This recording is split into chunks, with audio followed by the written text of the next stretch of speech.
ጠዋት አያምርብሽም ቀናት ማርቲ። ኧረ እባክሽ ምን አገባሽ? ሶሊያና አዲስ አበባ መምጣት አትችሉም ነው? ምን አገባሽ እንዴ? ያንቺ ብቻ ሆነ እንዴ አዲስ አበባ ጉድ። እና ሌላ ሰውም ሲገባ በቃ አዲስ አበባ ክሊም መጥቷል እያልሽ ቪዲዮ መስራት ልትጀምሪ ነው? እንደዛ ከቀጠልሽ እንዴ ካበድሽ ቆይተሻል ለካ። እንደዛ ከሆነ ምንድን ነው ሀሳብሽ እንዴ? ብዙ እኮ እንደ እዩ ምናምን አለ እኮ እንዴ። ከእዩ ጋር ነው አይደል ያየሽው? ምክንያቱም ከጫታሙ ጋር አላየሽም። ምን አሳሰበሽ?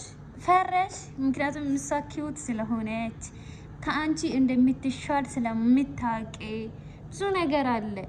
እሷን ደግሞ እንደሚያፈቅራት እንደሚወዳት ስለምታውቂ ምን አስቀነሽ? ምን አናደደሽ? ሶሊያና አዲስ አበባ መምጣት አትችሉም ማለት ቡታጀራ ብቻ ነው እሷ የምትቀመጠው ያለሽ ማን ነው?